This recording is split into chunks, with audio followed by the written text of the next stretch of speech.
Eddie Sánchez, siervo de nuestro Señor Jesucristo, para todos aquellos que siguen estudiando y analizando las cosas para alcanzar una fe tan preciosa y tan valiosa como la de los apóstoles. Gracia y paz sean dadas en nombre de nuestro Dios y Padre y de nuestro Señor Jesucristo. En esta hora, hermanos, estoy de nuevo por este medio comunicándome con ustedes, los que todavía están perseverando en el estudio y en la indagación de los tiempos proféticos. En esta ocasión para hablar sobre algo de mucha trascendencia, lo que es el nuevo pacto. Este día, 18 de abril del año 2012, me pongo delante de ustedes para que puedan tener la comprensión de esta importante información. Vamos a tener una oración para iniciar de inmediato. Padre nuestro que estás en los cielos, alabanza, gloria y honra sean dadas a ti que estás sentado en el trono y al Cordero que está delante de tu presencia.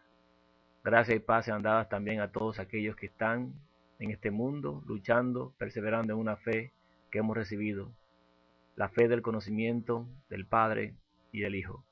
Bendiciones a cada uno de los que vayan a escuchar este tema y que puedan, Señor, entender por medio del Espíritu de tu Hijo lo que toca para la salvación y lo que sea verdad. Bendiciones a todos.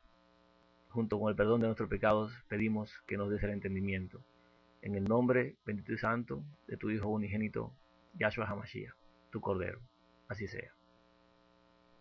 En esta ocasión, hermanos, vamos a hablar sobre el nuevo pacto. Por allí muchas personas están hablando de que celebran algunas fiestas, algunas convocaciones, pero en esta ocasión me gustaría poder compartir lo que corresponde a nuestras celebraciones en el tiempo que vivimos. Les solicitaré que vean los temas de cronograma profético y de Viene el Esposo que están en la página www.ladeidad.net a fin de que tengan un entendimiento más cabal de los tiempos que estamos viviendo. Iniciamos con el nuevo pacto. Para iniciar con esto debemos definir qué es la Pascua. Muchas personas están en este tiempo celebrando Pascua. De antemano les digo que nosotros no celebramos Pascua. ¿Por qué? Porque ¿qué es la Pascua? En Éxodo capítulo 12, versículo 21 dice: Y Moisés convocó a todos los ancianos de Israel y les dijo: Sacad y tomaos corderos por vuestras familias y sacrificad la Pascua. En Levítico 23:5 dice: En el mes primero, a los 14 del mes, entre las 2 tardes, Pascua es de Jehová. La Pascua, hermanos, es matar un corderito. La Pascua es el sacrificio del cordero. Pero nosotros no celebramos Pascua porque nuestra Pascua, que es Cristo, fue crucificada por nosotros. Y Él no va a morir de nuevo porque ya hizo un sacrificio único y perfecto por cada uno de nuestros pecados, para todos aquellos que le acepten.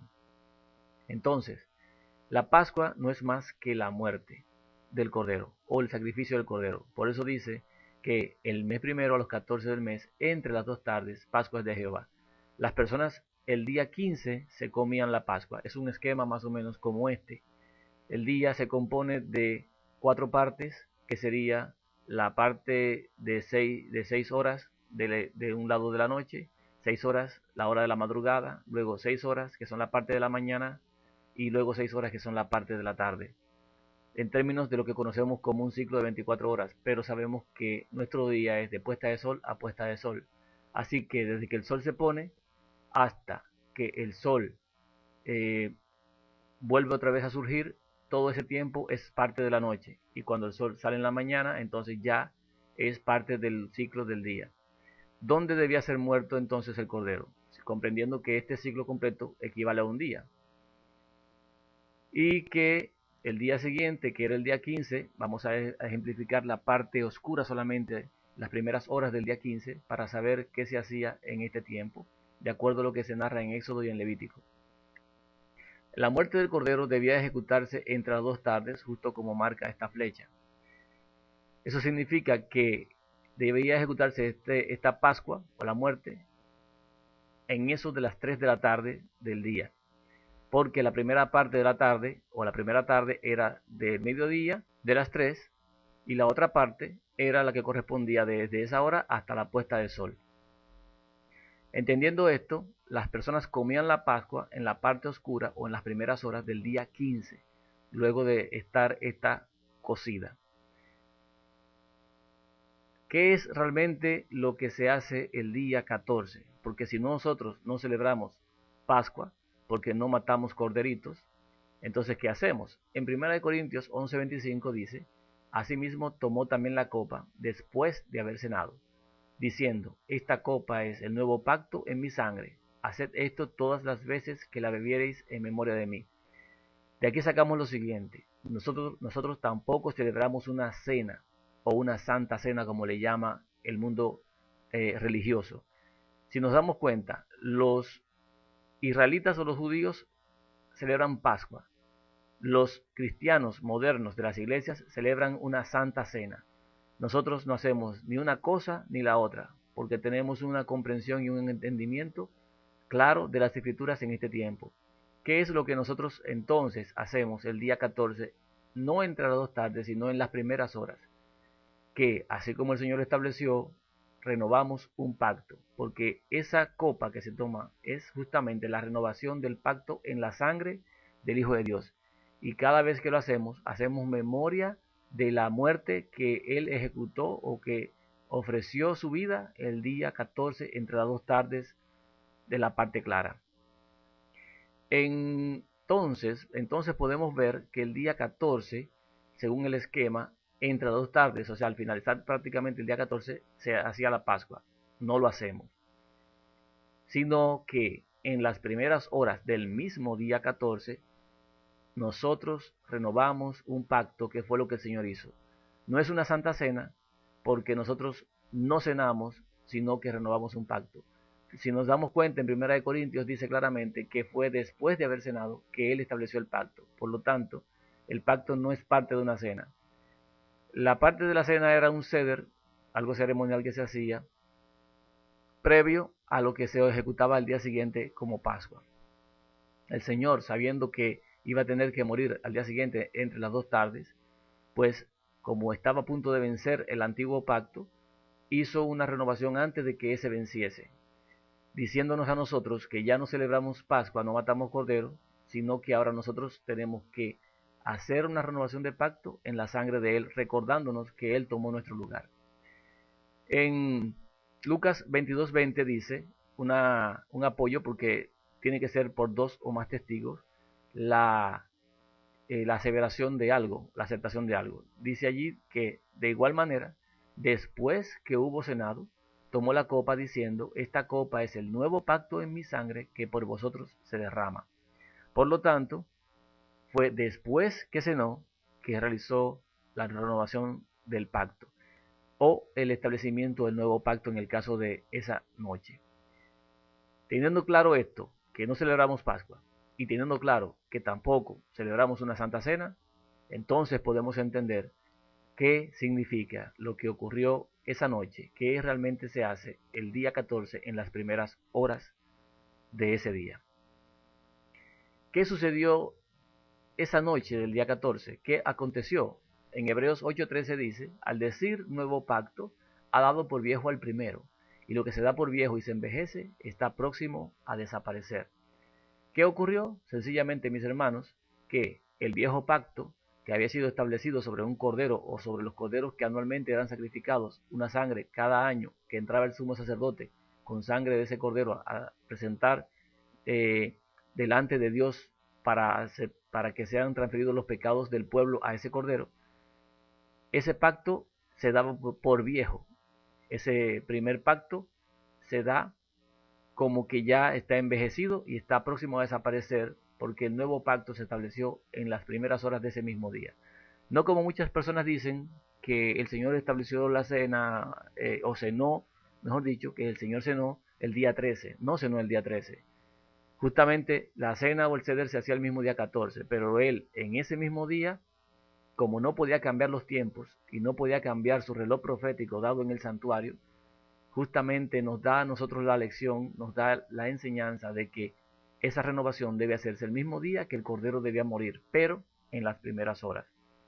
Eso fue lo que ocurrió el día 14 del primer mes en la reunión que sostuvo el maestro con los discípulos. Y eso fue lo que nos dejó a nosotros enseñado, porque eso es lo que nos dice Primera de Corintios. En Hebreos 12:24 dice allí, a Jesús el mediador del nuevo pacto, y a la sangre rociada que habla mejor que la de Abel. Ese nuevo pacto está basado en la sangre del Hijo de Dios, que habla mejor que la de Abel. Es un pacto perfecto, ya no imperfecto como el anterior. Si algo tiene que mejorarse es porque no es perfecto. Y la Escritura muy claramente detalla que el antiguo pacto o el pacto anterior iba a desaparecer porque iba a venir un nuevo y mejor pacto. Y si era mejor es porque el otro tenía algún defecto. ¿Qué defecto tenía? Que cada año tenían que sacrificarse corderitos nuevos. Y este cordero se sacrificó una sola vez por todos. Aparte de eso, los corderitos que se sacrificaban como animales no podían expiar o limpiar el pecado, pero la sangre del Hijo de Dios sí puede hacerlo, porque su sangre sí puede ser presentada en el santuario celestial. En Mateo 26, del 26 al 29 nos dice, y mientras comían, tomó Jesús el pan y bendijo, y lo partió, y dio a sus discípulos, y dijo, tomad, comed, esto es mi cuerpo. Y tomando la copa, y habiendo dado gracias, les dio diciendo, bebed de ella todos, porque esto es mi sangre del nuevo pacto, que por muchos es derramada para remisión de los pecados. Y os digo que desde ahora no beberé más de este fruto de la vid, hasta aquel día en que lo beba nuevo con vosotros en el reino de mi Padre. Si nos damos cuenta, el pacto se establece no en la carne, sino que se establece en la sangre. La única forma de expiar es mediante sangre. El cuerpo o la carne no aprovecha para expiar, no sirve para expiar. Sin embargo, en el caso del Hijo de Dios, era necesario que él ofreciese su cuerpo, porque el cuerpo es el recipiente que contiene la sangre. Y si no es quebrantado, si no es molido, si no es roto, no es posible que la sangre sea derramada. Por esta causa, él primero toma el pan, lo rompe o lo parte para que la sangre entonces pueda brotar. Eso sucedió con él. Primero fue lacerado, fue maltratado y fue golpeado para que la sangre luego pudiese brotar. Y lo mismo se le clavó una lanza para que pudiese caer esta última sangre que debía ser derramada para la limpieza de los pecados. Entonces, entendiendo esto, también hay que saber que la carne es es el velo que nos da acceso al lugar santísimo. Ese velo fue partido, fue rasgado. En la ocasión de su muerte el velo se partió en dos, dando a entender con esto que nosotros teníamos acceso al lugar santísimo por medio del Hijo de Dios. Entendiendo que la carne solamente sirve para esto y que el nuevo pacto o el pacto siempre ha sido establecido en base a sangre, porque sin derramamiento de sangre no puede haber remisión de pecados. En Marcos 14, del 22 al 24 nos dice lo siguiente, y mientras comían, Jesús tomó pan y bendijo, y lo partió y les dio diciendo, tomad, esto es mi cuerpo. Y tomando la copa y habiendo dado gracias les dio, y bebieron de ella todos, y les dijo, esto es mi sangre del nuevo pacto que por muchos es derramada. Si nos damos cuenta, hace mucho énfasis en los distintos evangelios y en los libros de los apóstoles con relación a que el nuevo pacto se establece. No dice simplemente que es una cena, no dice que es una Pascua, no dice nada de eso, dice nuevo pacto. Hay muchas personas que no han entendido esto y no han querido asistir a esa convocación, no han querido participar de ese nuevo pacto, pero esa es la razón por la cual estoy haciendo este tema, para que puedan entender. No nos vale hacer las cosas simplemente por hacerlas o como un rito. Eso fue lo que les ocurrió a los judíos, a los israelitas en aquel tiempo, que hacían las cosas como un mero formalismo y no entendían lo que significaban. Igual hacen hoy las religiones y no entienden lo que hacen. Igual hacen las iglesias que profesan tener la verdad y no entienden. Pero nosotros no somos de los que no entienden, sino de aquellos que entienden. Y esto para que vayamos progresando y avanzando en cuanto a la luz que nos ha sido dada. En Lucas 22, 19-20, justamente es lo que dice allí, que esta copa es el nuevo pacto que es en la sangre de él. En 1 Corintios 11, del 23 al 25, nos dice lo siguiente, porque yo recibí del Señor lo que también os he enseñado, que el Señor Jesús, la noche que fue entregado, tomó pan, y habiendo dado gracias, lo partió y dijo: Tomad, comed, esto es mi cuerpo que por vosotros es partido, haced esto en memoria de mí. Asimismo tomó también la copa, después de haber cenado, diciendo: Esta copa es el nuevo pacto en mi sangre, haced esto todas las veces que la bebiereis en memoria de mí. Ya lo habíamos leído antes, pero quería resaltar el hecho de que Él lo estableció, y así como Él lo estableció, los apóstoles lo transmitían a otros, y así nosotros tenemos que transmitírselos a otros, no como un mero acto, no como una tontería, no como una Pascua, no como una Santa Cena, no, sino como la oportunidad de adquirir un sumo sacerdote en el santuario, la oportunidad de establecer un pacto que establece que allí en el lugar santísimo nosotros tenemos un mediador. Todo aquel que no renueva su pacto desecha al mediador. Y esto es porque hace afrenta al Espíritu de gracia. O sea, la gracia está disponible mientras nosotros tengamos un mediador, pero si no realizamos ese nuevo pacto, rechazamos al mediador. Hay que hacer una aclaración también con relación a esto que dice: haced esto todas las veces que la bebiereis en memoria de mí. Muchas personas dicen que esta renovación de pacto se puede hacer en cualquier día. Ciertamente la cena, o lo que es el compartir como hermanos, comer el pan, comer no el pan solamente, sino el alimento típico de cualquier país, compartir los alimentos con los necesitados e inclusive entre los mismos hermanos, es algo que debiéramos hacer muy comúnmente, de tal manera que podamos retirar de nosotros lo que es el egoísmo, ya que al compartir el pan, al comer todos, no de una manera egoísta, sino de una manera abierta, donde todos comen por igual, pues aprendemos a ser mejores hijos de Dios. Esta parte de cenar o de compartir está bien que la hagamos cualquier momento, cualquier día, comer normal, pero lo que corresponde al nuevo pacto solamente debe hacerse en el día que el Señor estableció, porque de lo contrario estaríamos rompiendo con el esquema profético del santuario, estaríamos rompiendo con el esquema de tiempo de nuestro Señor y Salvador, del Hijo de Dios. Si Él hubiese querido que se hiciese cualquier día, pues sencillamente, inclusive esa renovación que hizo en esa noche, lo hubiese hecho el día 4, el día 5, el día 10, otro día cualquiera, menos el día 14. Sin embargo, Él lo hizo ese día para dar a entender que el esquema permanecía por igual, para poder comprender que los días de la fiesta de pan sin levadura proseguían en el sentido que el Señor había establecido, y que también venía una parte que era en el mes séptimo que debía cumplirse porque no ha sucedido todavía. Esa aclaración vamos a llevarla más a fondo en Hechos 2, 41 al 42 dice: Así que los que recibieron su palabra fueron bautizados, y se añadieron aquel día como 3000 personas, y perseveraban en la doctrina de los apóstoles, en la comunión unos con otros, en el partimiento del pan y en las oraciones. Traigo esta cita porque personas la están tomando como para decir que allí se hacía una santa cena, sabiendo nosotros que no hacemos santa cena tampoco. Pero estaban llevándolo al punto de decir que se hacía la parte de la renovación del pacto en esas reuniones. Sin embargo, eso no es lo que dice allí. Allí sencillamente expresa que los apóstoles y todos se reunían, comían el pan entre todos y oraban también entre todos, y perseveraban en las cosas que habían sido enseñadas por el maestro y transmitidas por los apóstoles. Una cena, un alimento común. En Lucas 22:16, otro texto que las personas toman, dice: porque os digo que no la comeré más hasta que se cumpla en el reino de Dios. Es bueno que comprendamos que el Señor, Él es el que nos va a tener una cena, una reunión con los apóstoles o con los hijos, hasta que Él no haga su cena en los cielos. Él va a compartir allí los alimentos que Él ha preparado para cada uno de sus hijos.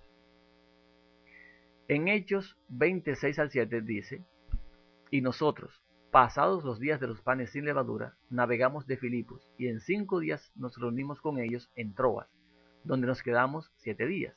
El primer día de la semana, reunidos los discípulos para partir el pan, Pablo les enseñaba, habiendo de salir al día siguiente, y alargó el discurso hasta la medianoche. Primeramente, nos damos cuenta de que después que el Señor murió y resucitó, aún después los apóstoles celebraban la fiesta de los panes sin levadura. Esto significa que para nosotros, si ellos lo celebraban, era porque no había sido eliminado, no había sido abolido esto por nuestro Señor, sino que ellos tenían que seguir observando esto. Y la única forma de llevar correctamente el tiempo era justamente que el día 14 ellos renovasen su pacto, para que el día 15 empezaran los días de los panes sin levadura.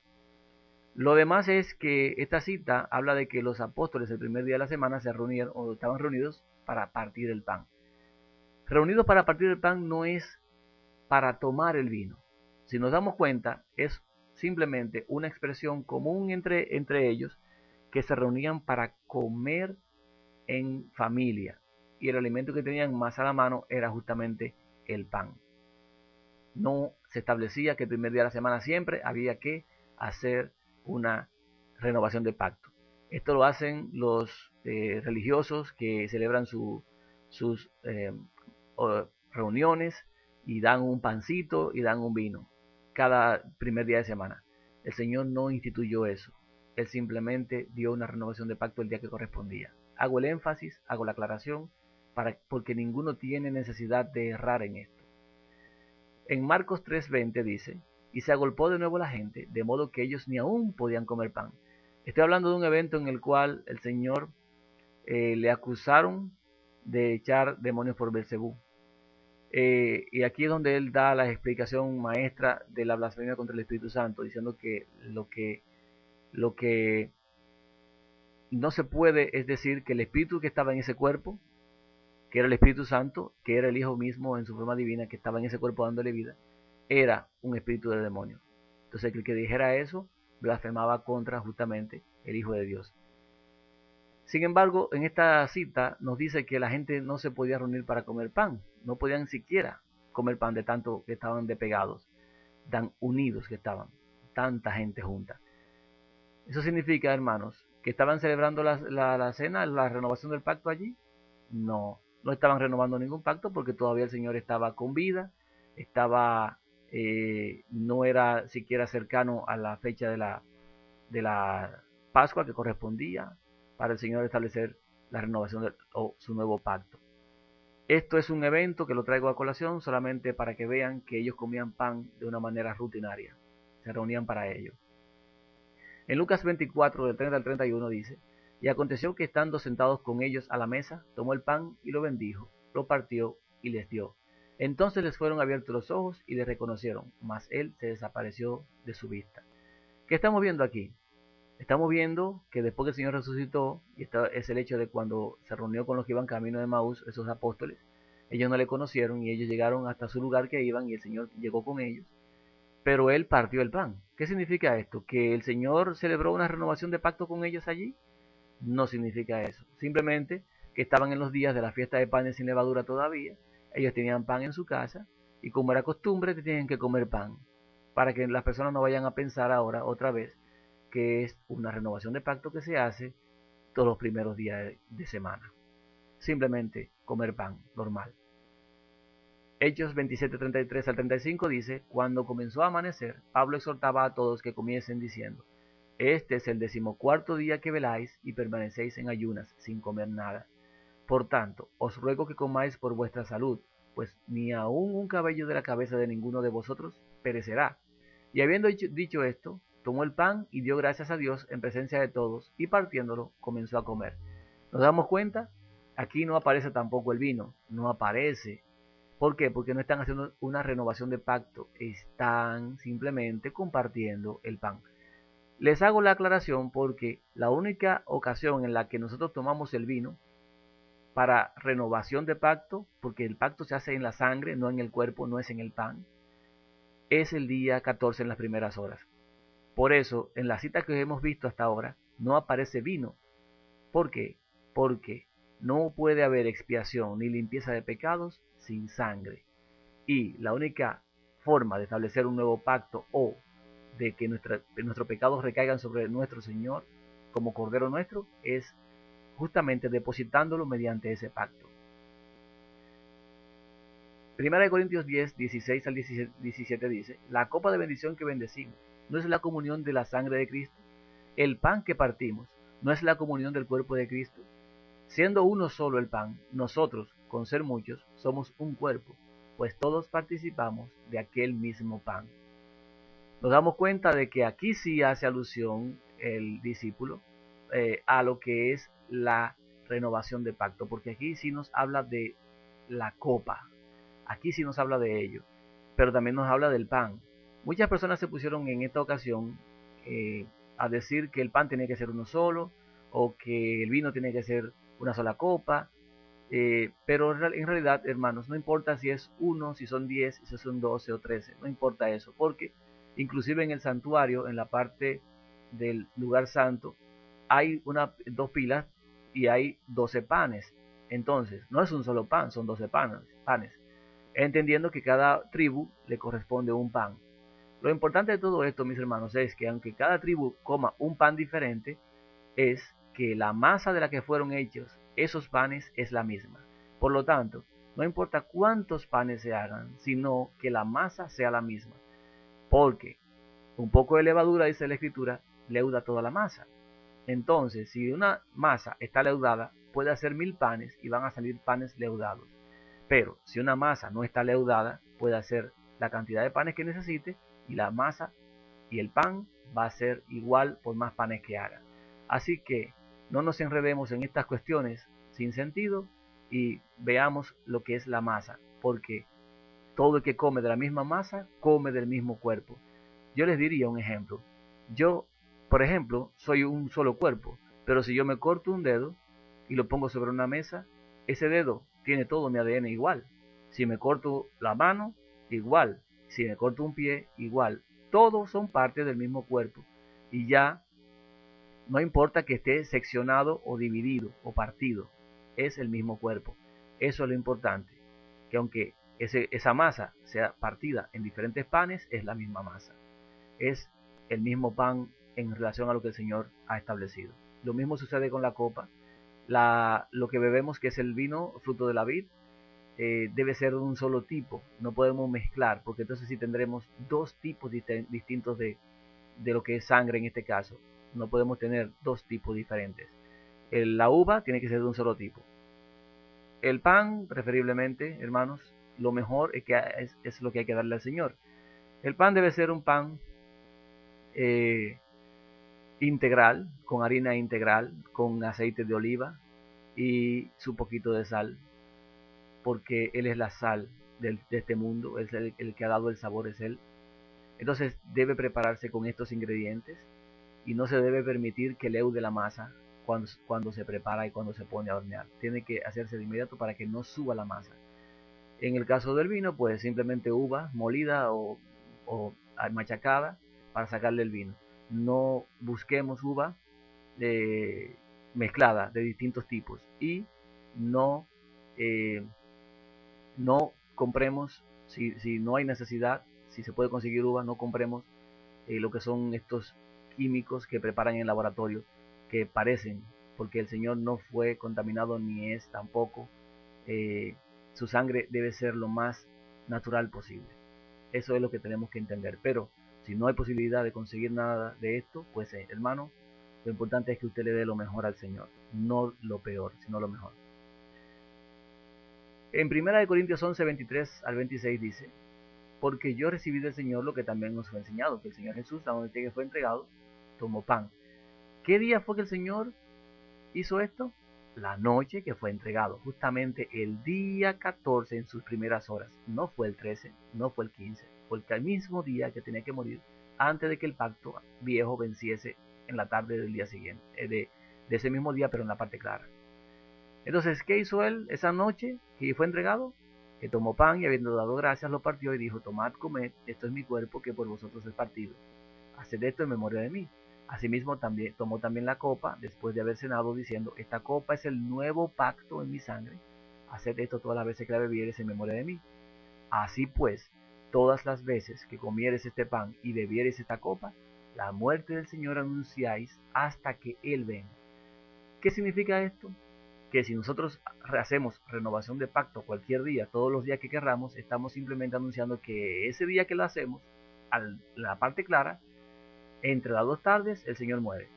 Y como nosotros sabemos, eso es imposible que ocurra cualquier día. Tiene que ser necesariamente el día 14 la realización de esta renovación.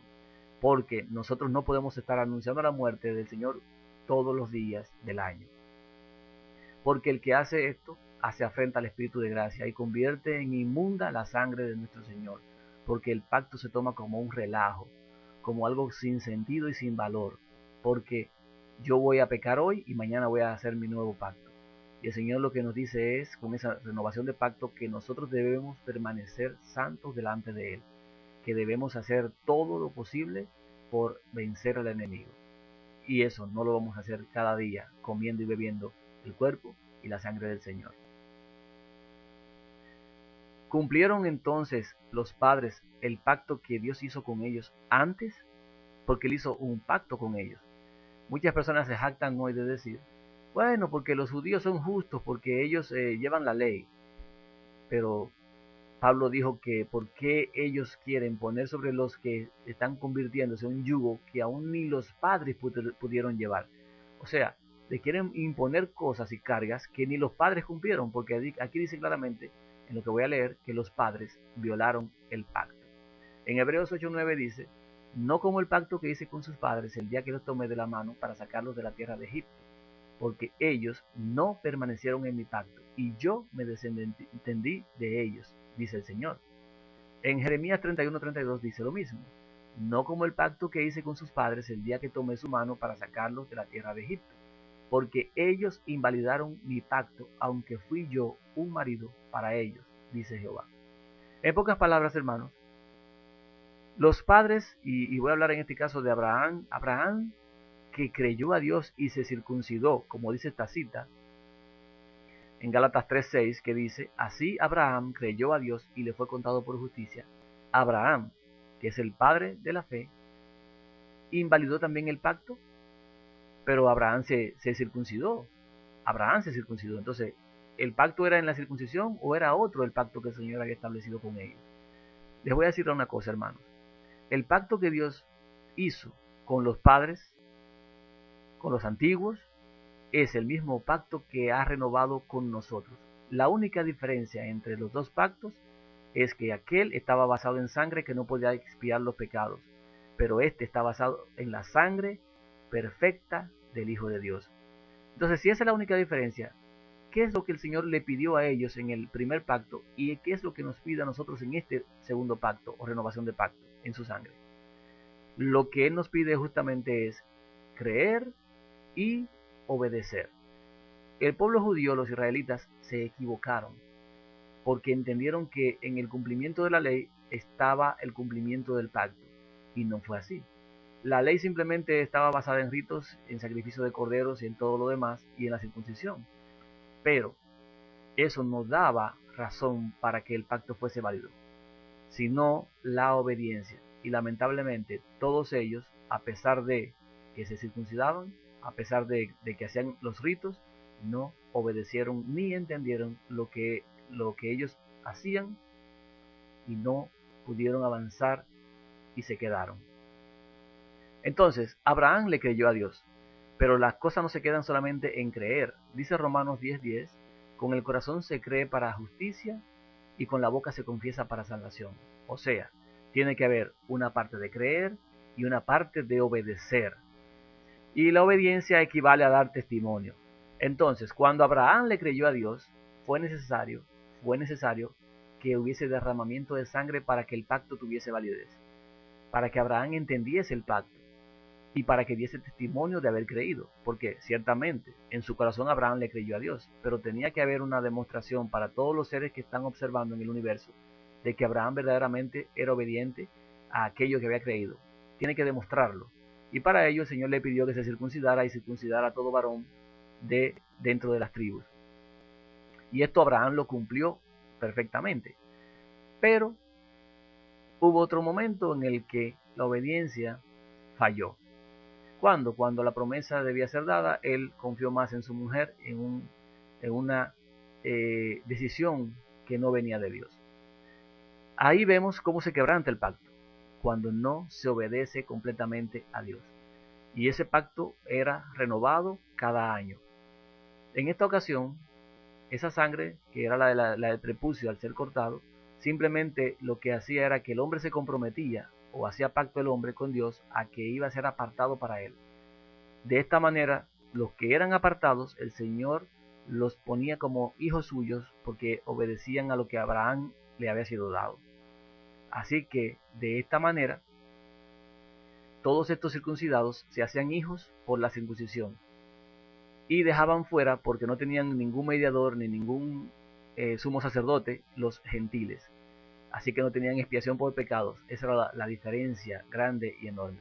Y todo aquel que quería participar de estas bendiciones de Dios por obediencia tenía que circuncidarse. Ahora el Hijo de Dios hace algo mucho mejor y vamos a verlo. Ahora, eso de lo que habló de la circuncisión, ¿qué era la circuncisión? En Romanos 4, del 8 al 15 dice: bienaventurado el varón a quien el Señor no inculpa de pecado. ¿Es pues esta bienaventuranza solamente para los de la circuncisión o también para los de la incircuncisión? Porque decimos que a Abraham le fue contada la fe por justicia. ¿Cómo pues le fue contada? ¿Estando en la circuncisión o estando en la incircuncisión? No en la circuncisión, sino en la incircuncisión. Y recibió la circuncisión como señal, como sello de la justicia de la fe que tuvo estando aún incircunciso. Hago la aclaración de que lo que dije anteriormente está claramente apoyado y expresado por las Escrituras. O sea, de lo que él creyó, tenía que dar una demostración de eso, un testimonio. Creyó en su corazón, pero le faltaba confesarlo.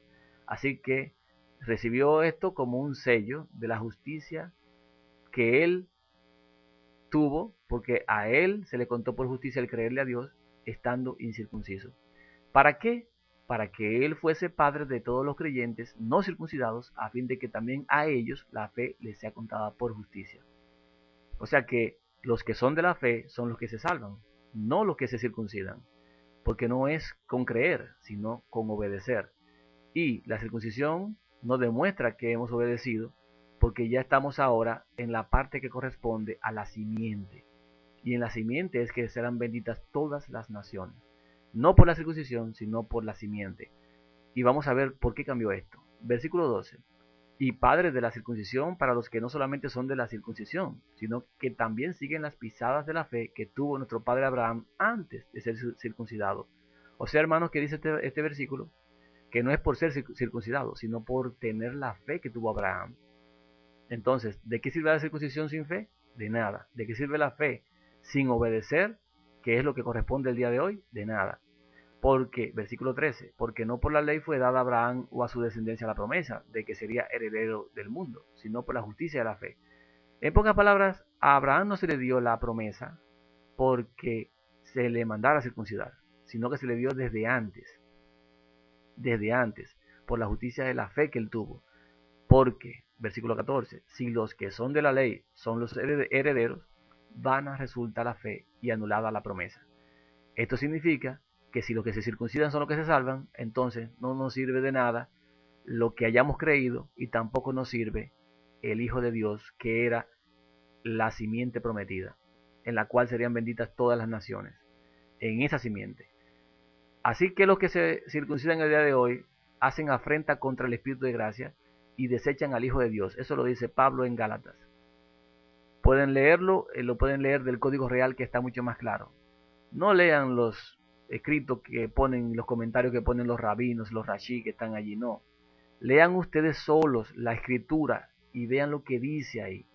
En un momento, en el capítulo 6, dice un título en el Código Real, dice un título allí. Pablo apoya la circuncisión para los judíos. Un comentario que ellos ponen ahí arriba. No es parte del texto. Pero si uno lee el versículo 1 y el versículo 2, dice Pablo claramente que si él predica la circuncisión, entonces, ¿por qué él es perseguido? Claramente, él lo que está diciendo es, si yo predico la circuncisión, ¿por qué me persiguen? Porque ciertamente él no predicaba la circuncisión, por eso lo perseguían. Y él dice claramente, también en el segundo versículo, que él le ruega a Dios, o quisiera a Dios, que los que hablan de la circuncisión, los que dicen que se circunciden, se les resbalara el cuchillo y se cortaran sus órganos sexuales. Entonces, si Pablo apoya la circuncisión, está apoyándolo de una manera muy extraña, porque quiere que se le corten los órganos. Entonces, esa es una presunción, un asunto retorcido de los judíos que quieren imponer de todas maneras su circuncisión. En el versículo 15 aquí dice, pues la ley produce ira, pero donde no hay ley tampoco hay transgresión. ¿Qué sucede allí? Si nosotros no cumplimos con la obediencia, estamos entonces quebrantando la ley de Dios. Debemos de obedecer. ¿Pero qué ley? ¿La de la circuncisión? No, la de la obediencia. Porque el que obedece, y no solamente a eso, sino a todas las cosas, no está bajo la ley.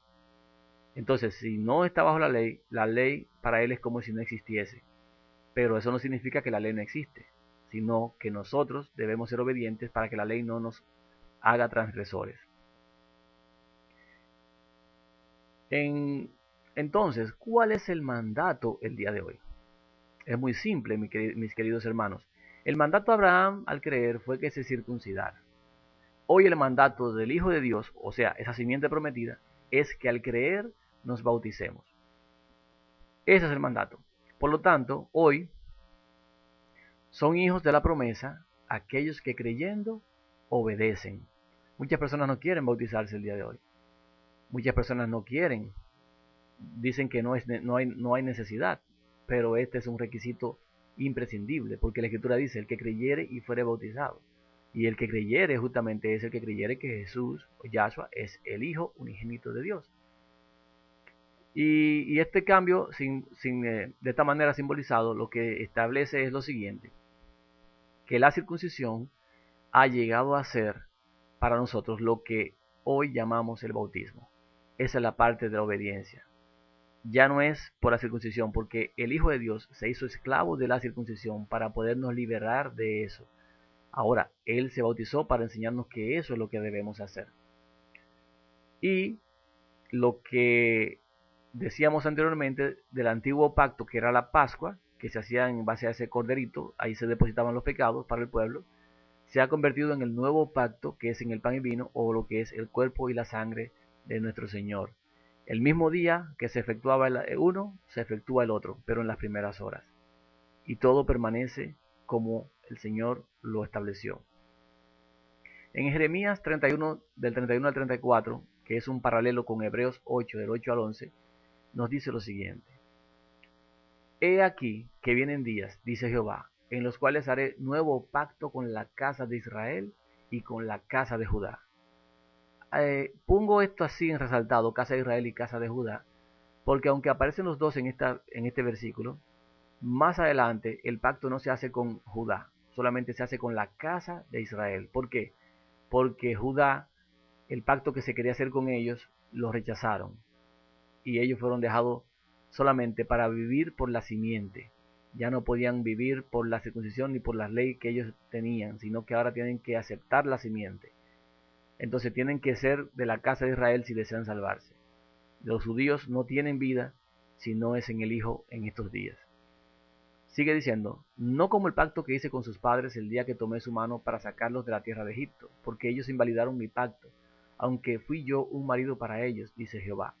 Pero este es el pacto que haré con la casa de Israel. Después de aquellos días, dice Jehová, daré mi ley en su mente y la escribiré en su corazón, y yo seré a ellos por Dios, y ellos me serán por pueblo.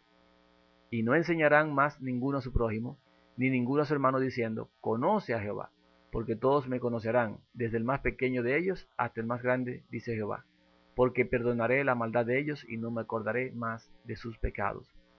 Esto, mis hermanos, no ha ocurrido todavía, no tenemos la ley en nuestra mente y en nuestro corazón, y estamos simplemente en el conocimiento, buscando el conocimiento del Padre y del Hijo, que es la vida eterna. Pero este momento llegará muy pronto en nuestros días. Y si nos damos cuenta, vuelvo y repito, el pacto no es con la casa de Judá, sino solamente con la casa de Israel. Continúa en Hebreos 8, del 2 al 13, la siguiente expresión de lo mismo que veníamos hablando. Aquí da algún detalle más. En el versículo 12 dice, porque seré propicio a sus injusticias y nunca más me acordaré de sus pecados y de sus iniquidades. Al decir nuevo pacto, ha dado por viejo al primero, y lo que se da por viejo y se envejece está próximo a desaparecer. Y tenemos un nuevo pacto en estos días, hermanos. Usted tiene que hacer ese nuevo pacto. En Hebreos 9 vamos a entender mejor lo que corresponde al santuario.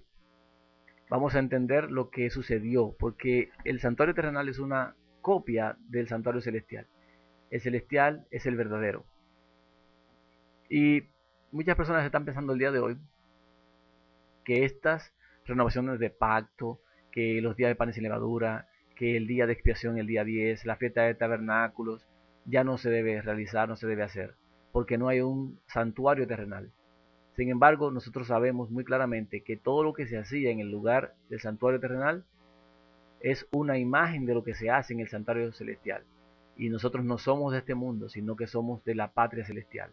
Así que debemos obrar conforme a lo que el Señor estableció en el rito simbólico, entendiendo que nuestra mirada tiene que ser dirigida a los cielos.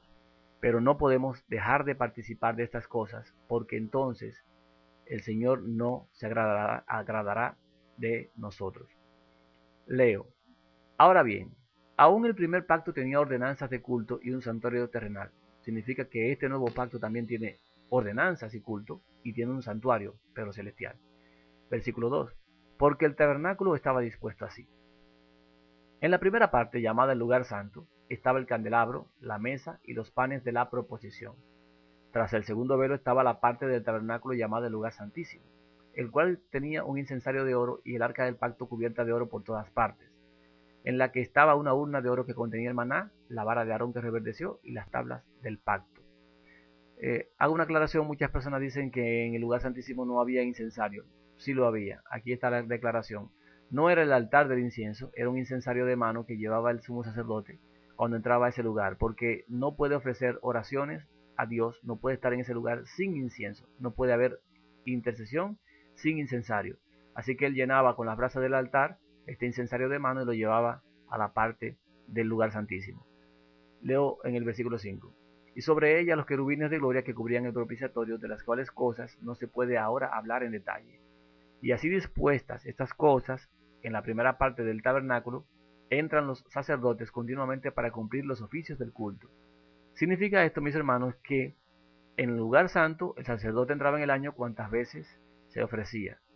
Pero, versículo 7, en la segunda parte, solo el sumo sacerdote una vez al año, no sin sangre, la cual ofrece por sí mismo y por los pecados de ignorancia del pueblo. Estamos entendiendo que el sumo sacerdote solamente entra una vez al año al lugar santísimo. Y si nuestro Señor entró un día 10 del séptimo mes a hacer expiación en el año 1844, significa, mis hermanos, que Él deberá salir justamente un día 10, porque no puede romper el esquema del santuario. Un día 10 de un séptimo mes también. Versículo 8. Dando el Espíritu Santo a entender con esto que aún no se había manifestado el camino al lugar santísimo, entre tanto que la primera parte del tabernáculo estuviese en pie. O sea, no puede pasar al lugar santísimo hasta que no se termine lo que corresponde al lugar santo. Versículo 9. Lo cual es símbolo para el tiempo presente, según el cual se presentan ofrendas y sacrificios que no pueden hacer perfecto en cuanto a la conciencia al que practica ese culto, ya que consiste solo de comidas y bebidas, de diversas abluciones y ordenanzas acerca de la carne, impuestas hasta el tiempo de reformar las cosas. Retomo otra vez lo que dije anteriormente, todas las ordenanzas acerca de la carne, y esto incluye la circuncisión, estaban impuestas solamente hasta el tiempo de reformar las cosas, o sea, hasta que la simiente llegara, según lo que dice ahora el versículo 11. Pero estando ya presente Cristo, sumo sacerdote de los bienes venideros, por el más amplio y más perfecto tabernáculo, no hecho de manos, es decir, no de esta creación, y no por sangre de machos cabríos ni de becerros, sino por su propia sangre, entró una vez para siempre en el lugar santísimo, habiendo obtenido eterna redención. Porque si la sangre de los toros y de los machos cabríos y las cenizas de las becerras rociadas a los inmundos santifican para la purificación de la carne, cuanto más la sangre de Cristo, el cual mediante el Espíritu Eterno se ofreció a sí mismo sin mancha a Dios, limpiará vuestra conciencia de obras muertas para que sirváis al Dios vivo. Me detengo para aclarar algo también con relación a lo que leí anteriormente. Justamente él entró una vez al lugar santísimo, pero si vieron el tema de cronograma profético se van a dar cuenta de que no existe una sola expiación. Aunque el Señor no tuvo que hacer expiación por sí mismo porque él era sin mancha, tenía que hacer una expiación por el santuario, porque sí había sido contaminado. y tiene que hacer una limpieza o una expiación por el tabernáculo y una expiación por el altar de sacrificio. Eso ya lo detallé en aquel tema. Lo que estoy diciendo con esto es que existen diversas opiniones y escritos que dicen que nuestro Señor, el Hijo de Dios, cumplió con la expiación y el Padre aceptó esa expiación en el momento de la cruz cuando Él murió. Ciertamente Él cumplió con lo que corresponde a la parte del pacto que establece que debía ser un sufriente mediador, un sacrificio perfecto. Ahí la expiación fue completa porque Él no debía expiarse por sí mismo. Pero ¿qué es expiar? Expiar no es más que limpiar los pecados, y eso significa que se une a el hombre pecador con Dios. Pero en esa cruz el Señor unió al hombre con Dios, solamente que el hombre no estaba todavía apto para estar delante de la presencia de Dios, por lo tanto hacía falta una expiación por el pueblo. Pero el Hijo de Dios sí podía estar ante la presencia del Padre porque él no tenía pecado. Ahí vemos claramente lo que corresponde a algunas citas que hablan de que se cumplió la expiación en el momento de su muerte en la cruz. Pero hay otra cita que dice que se cumplió la expiación o que inició la expiación en el año 1844 cuando entró al lugar santísimo. ¿Cómo armonizan estos textos si hay una sola expiación? No puede. Sin embargo, entendiendo lo que conocemos el día de hoy, sí hay una perfecta armonía en lo que se detalla en esos escritos.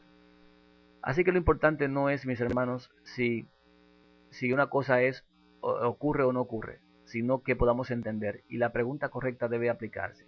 ¿Qué pregunta? Bueno, estos textos que se presentan, ¿son verdaderos? Si son verdaderos, entonces hay oposición entre ellos, lo cual denota que es posible que alguno de ellos sea falso. Si es así, entonces ¿cuál de ellos es el verdadero? Ahora bien, la otra pregunta es, si son verdaderos todos, ¿cómo armonizan? ¿Y qué hemos visto ahora, hermanos? Que ciertamente son verdaderos todos. Solamente había que entender, y justamente ahora vemos que armoniza. El versículo 15 dice, así que por esto es mediador de un nuevo pacto, para que interviniendo muerte para la remisión de las transgresiones que había bajo el primer pacto, los llamados reciban la promesa de herencia eterna. Porque donde hay testamento, es necesario que intervenga muerte del testador, porque el testamento con la muerte se confirma, pues no es válido entre tanto que el testador vive. O sea, lo que se le había prometido a Abraham y lo que corresponde a la salvación de los gentiles y de inclusive los mismos judíos, tenía que ocurrir con la muerte de aquel en quien se había prometido, con la muerte de la simiente. Y ya ha venido Cristo, el Hijo de Dios, Yahshua HaMashiach, pues entonces Él se hace mediador del nuevo pacto. Y nosotros, para aceptarlo como mediador, debemos aceptar ese nuevo pacto y debemos cumplir con el día en el que se hace ese nuevo pacto. Versículo 18, de donde ni aún el primer pacto fue instituido sin sangre, porque habiendo anunciado Moisés todos los mandamientos de la ley a todo el pueblo, tomó la sangre de los becerros y de los machos cabríos con agua, lana, escarlata e hisopo, y roció el mismo libro y también a todo el pueblo, diciendo, esta es la sangre del pacto que Dios os ha mandado. Ahora, hermanos, tenemos un nuevo pacto. ¿Desea usted renovarlo? En Hebreos 9 sigue diciendo, y además de esto, roció también con la sangre el tabernáculo y todos los vasos del ministerio. Y casi todo es purificado, según la ley, con sangre, y sin derramamiento de sangre no se hace remisión. Por esta causa, mis hermanos, era que el hombre tenía que derramar sangre. Pero venido el cumplimiento, ya nosotros no tenemos que derramar nuestra sangre si aceptamos el Cordero, que fue muerto en nuestro lugar, nuestra Pascua, que es Cristo. Él fue crucificado. Solamente tenemos que renovar el pacto. Fue pues necesario que las figuras de las cosas celestiales fuesen purificadas así, pero las cosas celestiales mismas con mejores sacrificios que esto. Porque no entró Cristo en el santuario hecho de mano, figura del verdadero, sino en el cielo mismo, para presentarse ahora por nosotros ante Dios, y no para ofrecerse muchas veces, como entra el sumo sacerdote en el lugar santísimo cada año con sangre ajena. Hago una aclaración, porque dirán algunos, bueno, pero ahí dice que el Señor entró una sola vez, o sea, el pacto se hace una sola vez, y no hay necesidad de estar haciéndolo cada año. Sin embargo, mis hermanos, aunque Él entró una sola vez, eso denota claramente que todavía permanece allí para nosotros ahora en la expiación que corresponde a nosotros, permanece allí, esperando que nosotros le aceptemos a Él. Y si nunca hemos renovado ese pacto, ¿cómo Él podrá cubrirnos con su sangre? Ahora, si recordamos, el pueblo de Israel cada año tenía que hacer estos mismos ritos. ¿Por qué? Porque cada año el pueblo cometía pecado. Y la única manera de decir que permanecían en obediencia era justamente participando de esta solemne convocación. Y el Señor mismo se presenta y pone el sello en esa ocasión sobre el acto que se está realizando. Él acepta a todo aquel que renueva su pacto. Por lo tanto, nosotros que pecamos a cada instante, tenemos una oportunidad cada año de demostrar que permanecemos en Él.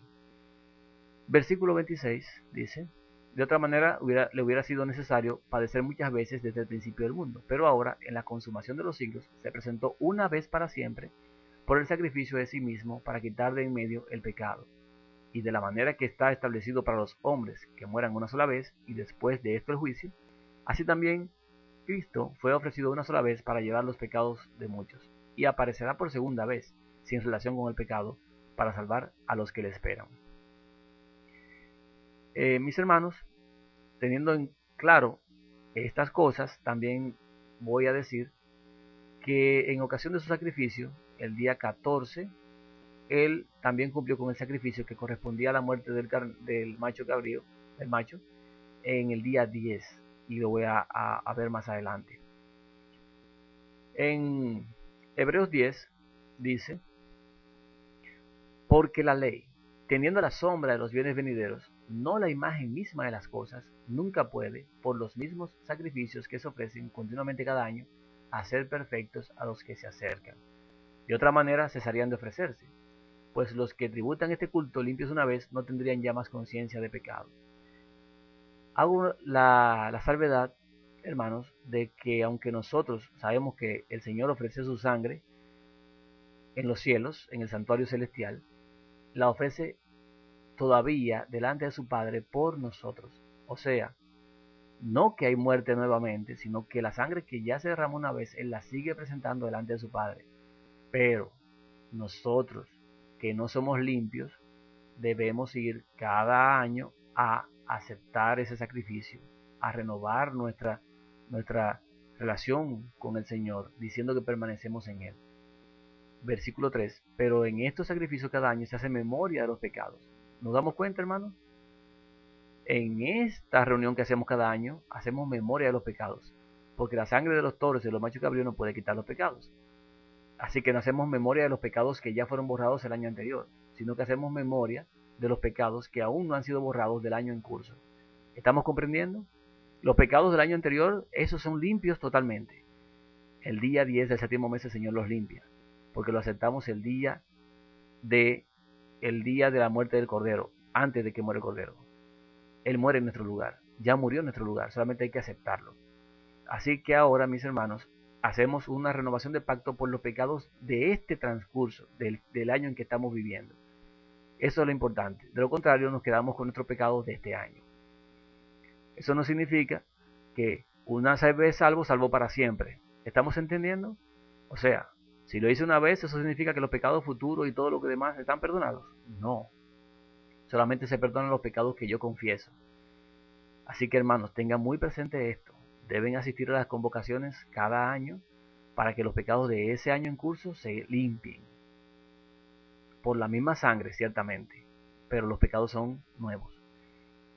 Por lo cual,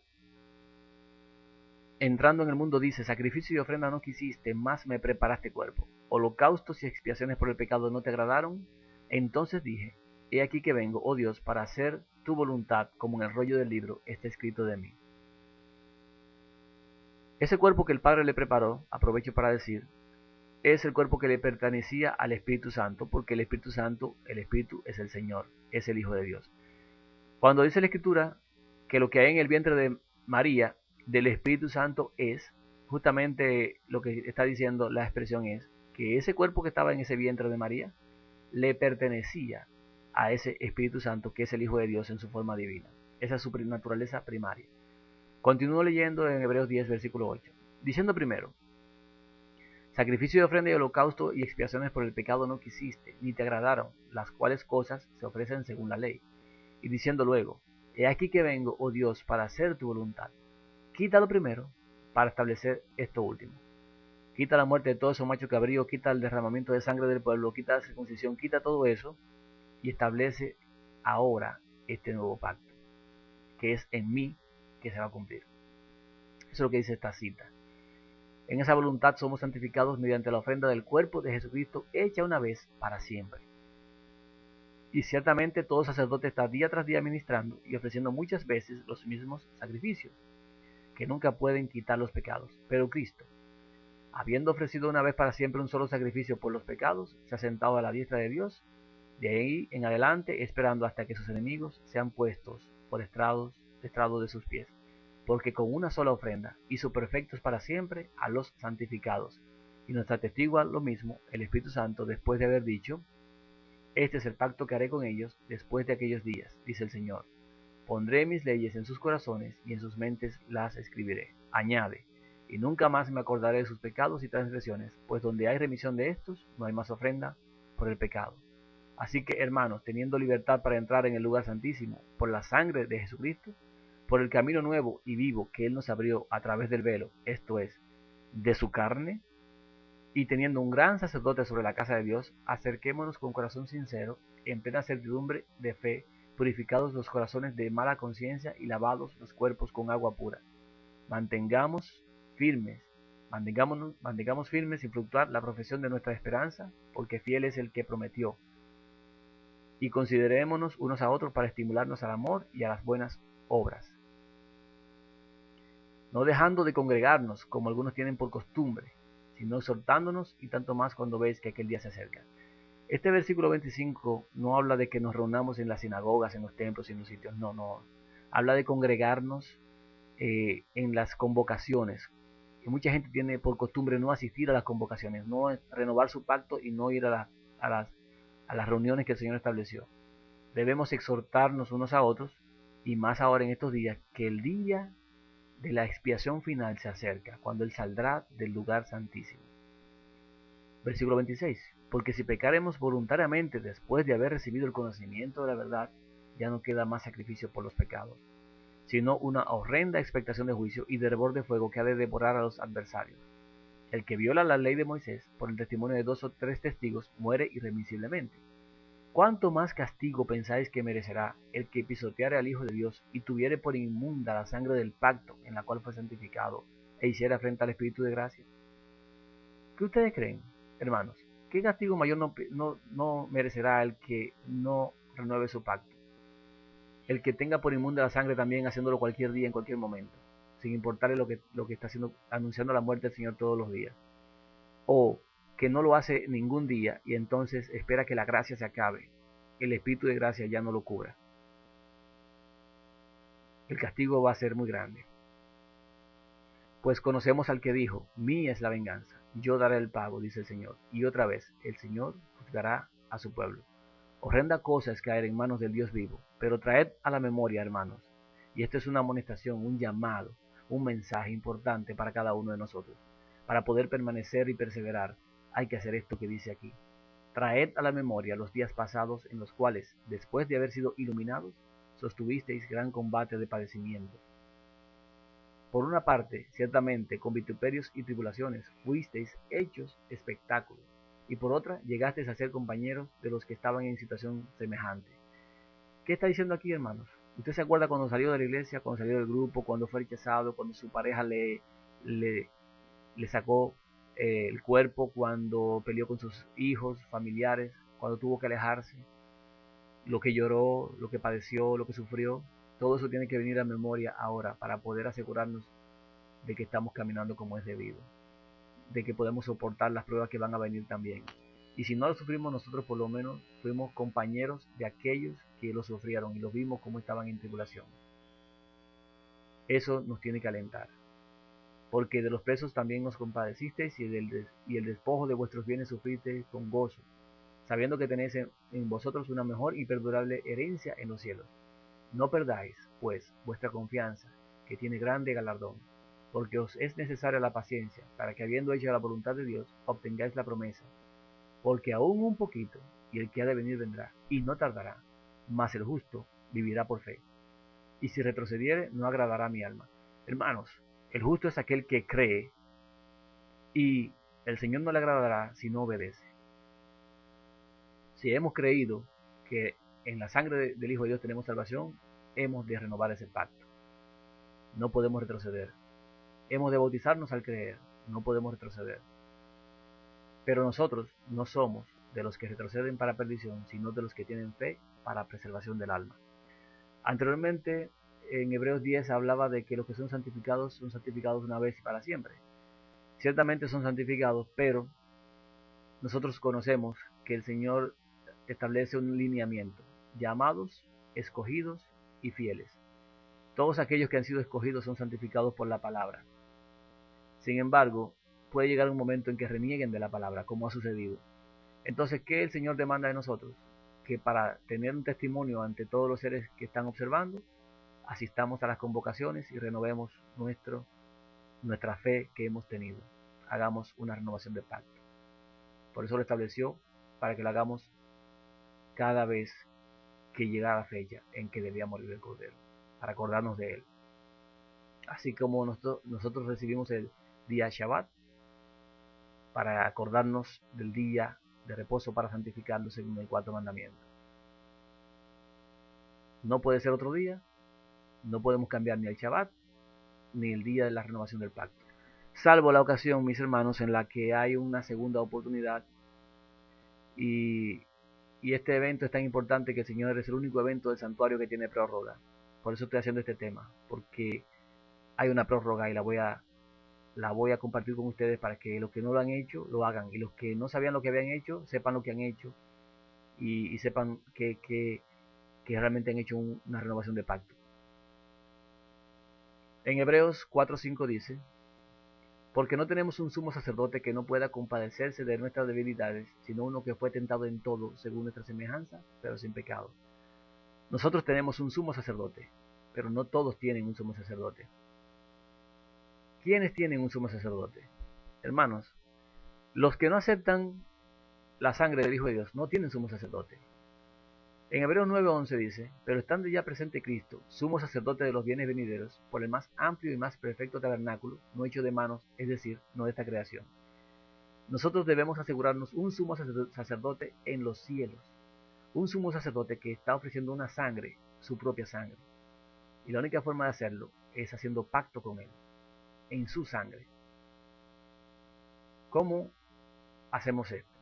Vamos a explicar algo con relación a lo que ocurre según el tabernáculo terrenal, para saber cuáles días ocurre en el santuario celestial, porque él hace lo mismo en los mismos días para que nosotros no nos equivoquemos en el reloj profético. En el primer mes, el día 10, se escogía el cordero, pero el día 14 de ese primer mes se inmolaba el cordero entre las dos tardes. El Señor renovó el pacto en sí mismo en el día 14 en las primeras horas.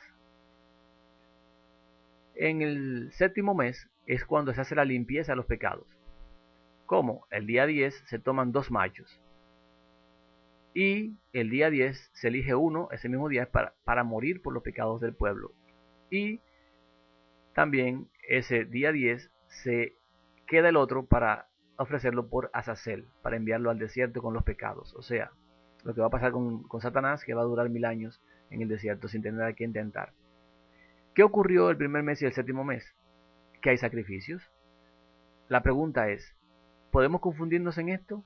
Muchos se confunden hoy en día, por eso traigo esto aquí.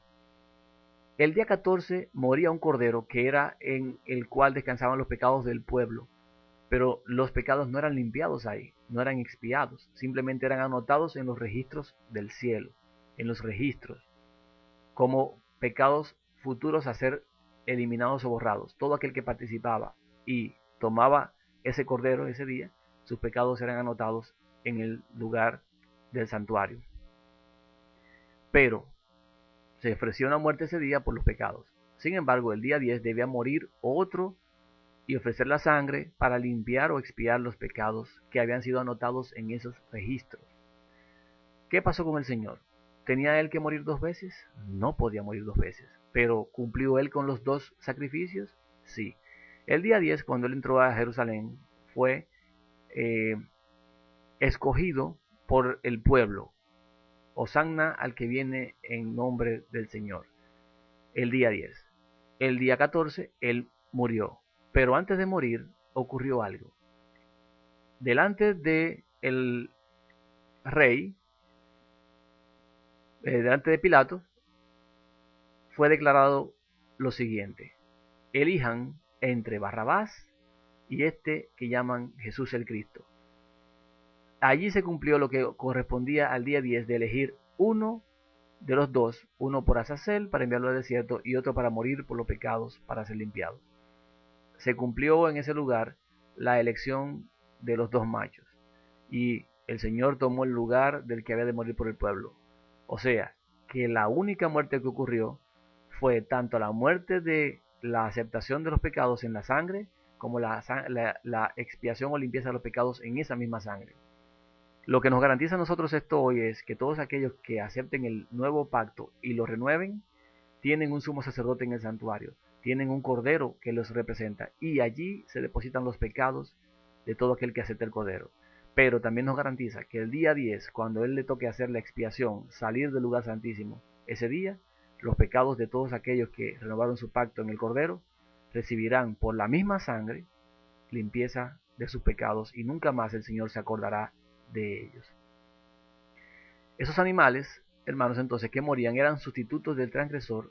El que no los aceptaba cargaba con sus propias culpas. Eso todavía se mantiene hoy, porque hay un santuario que está en pie en los cielos, y los registros de nuestros pecados están todavía siendo anotados y necesitan ser limpiados. Así que los ritos en cuanto a la aceptación del Cordero y la renovación del pacto y la expiación permanecen. Nosotros no tenemos ciertamente que sacrificar animales, ya que el Hijo de Dios fue el perfecto sacrificio. Lo único que tenemos que hacer es aceptar ese sacrificio en nuestro lugar. Pero aunque no matemos animales, nuestros pecados se producen cada año y debemos ser fieles cada año en renovar nuestra decisión el día correspondiente. De no hacerlo, estaríamos violando el pacto. El pueblo de Israel era limpiado cada año el día 10 del séptimo mes. Así también lo son aquellos que cuenten con su intercesor en el santuario celestial. Pero para ello debemos renovar el pacto anualmente, declarando con este hecho que nos mantenemos firmes en la decisión tomada. En Gálatas 3:15 dice algo importante: hermanos, hablo en términos humanos, un pacto, aunque sea de hombre, una vez ratificado, nadie lo invalida ni le añade. Esto significa que cada vez que participamos de esto cada año, lo ratificamos y nadie puede invalidarlo, ni nadie puede añadirle. Aunque no existe vigente un santuario terrenal, existe uno en los cielos que fue el modelo para mostrarnos el plan de redención. Si el pueblo tenía que participar de estas convocaciones en el santuario terrenal cada año, ¿cuánto más nosotros en referencia al celestial? No podemos cambiar los tiempos especificados en el reloj profético del santuario. Decir que no existe tiempo para cada cosa es lo mismo que colocar todas las agujas del reloj en una sola dirección. De esta manera, nunca sabríamos qué hora del día es. ¿Cuándo debe acabar la gracia entonces, según lo que el santuario nos enseña? Bueno, la gracia acaba, mis hermanos, justamente un día 10 de un séptimo mes. Yo sé que hay muchos hermanos por allí que están pronosticando y diciendo que han sido revelaciones y de todo, que la gracia se acaba ahora en junio, en mayo, en agosto, en un día de estos. Sin embargo, mis hermanos, le puedo garantizar por la profecía y por el santuario que es imposible que la gracia se acabe un día que no sea el día 10 de un séptimo mes, de uno de estos años. No se va a acabar sino un día 10, porque si el sacerdote entra un día 10, ¿qué día debe salir? Un día 10 del séptimo mes. Entonces, él cumplió con todo, no va ahora a quebrantar lo mismo que él estableció. Ahora, ¿qué es la gracia? ¿Y por qué se acaba la gracia para unos primero?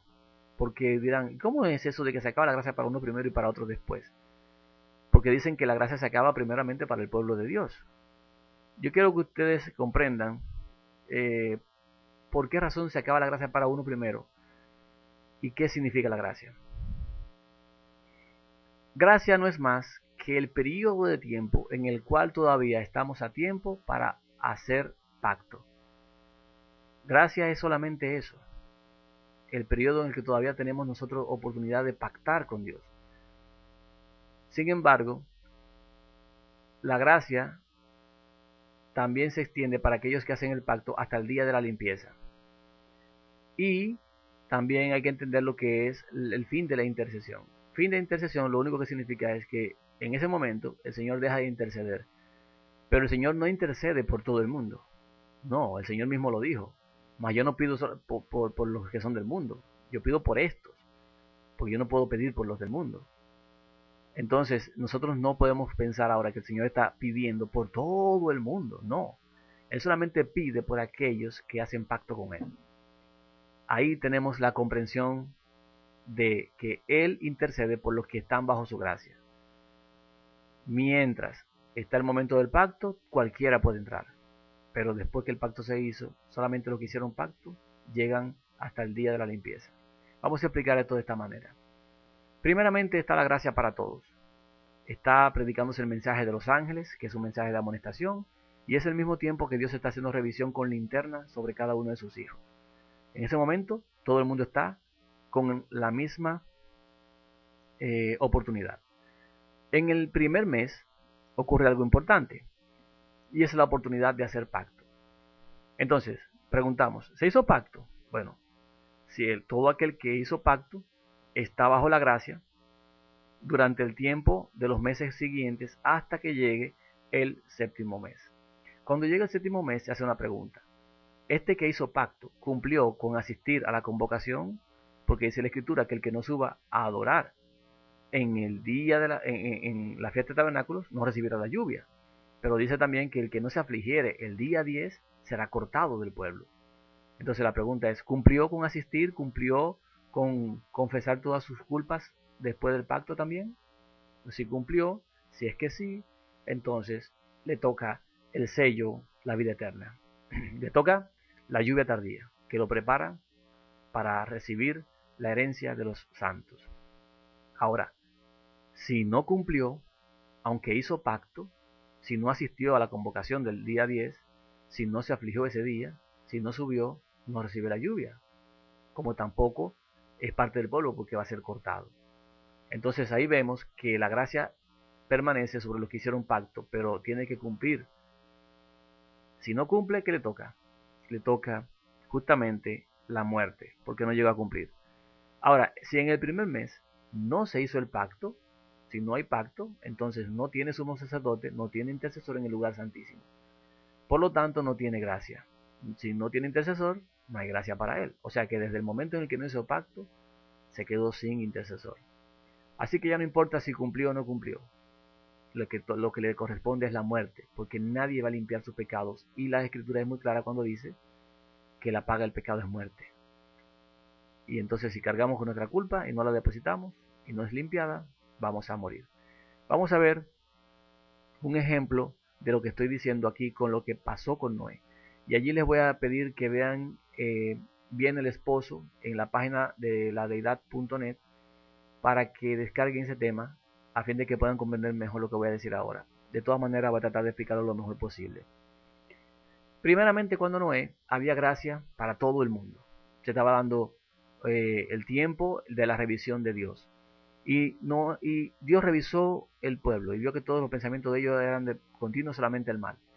Pero como todavía había gracia, hubo uno que halló gracia ante los ojos de Dios. ¿Quién fue que halló gracia? Noé halló gracia. Entonces, ese que halló gracia era necesario que hiciese pacto. ¿Qué fue lo que hizo Dios con Noé? Dios hizo un pacto con Noé y le dijo, vas a entrar en el arca tú, tus hijos, tu mujer y las mujeres de tus hijos contigo. Vemos allí, revisión, halló gracia, puede hacer el pacto, hizo el pacto con Noé. Ese pacto con Noé incluía también a su familia cercana. Por lo tanto, Noé, en ese tiempo de gracia, vemos que los que no tenían el pacto ya no importaba, porque de todas maneras iban a morir. No iban nunca a entrar en el arca, no tenían pacto.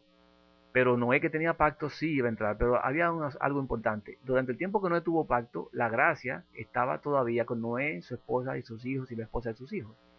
O sea, esa gracia permanecía todavía con ellos. La pregunta que sigue es, ¿cumplió Noé con lo que Dios le pidió que hiciese? Sí, Noé hizo el arca conforme a los delineamientos que Dios le mandó. En el tiempo que Dios le mandó que lo hiciera, él cumplió.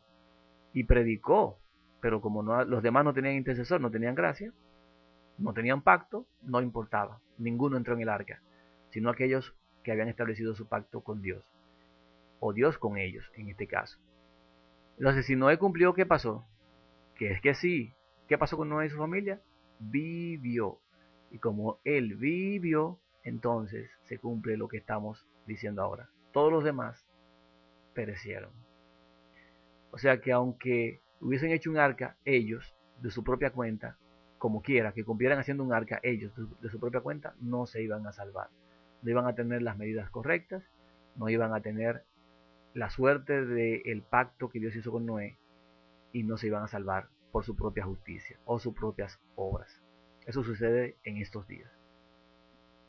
Hablando de Noé, voy a hablar sobre lo que sucedió en la expresión que habla de Noé, Daniel y Job en Ezequiel capítulo 14 del 12 al 21.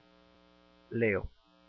Vino a mí palabra de Jehová diciendo, Hijo de hombre, cuando la tierra pecare contra mí rebelándose pérfidamente, y extendiere yo mi mano sobre ella, y le quebrantare el sustento del pan, y enviare en ella hambre, y cortare de ella hombres y bestias, si estuviesen en medio de ella estos tres varones, Noé, Daniel y Job, ellos por su justicia librarían únicamente sus propias vidas, dice Jehová el Señor.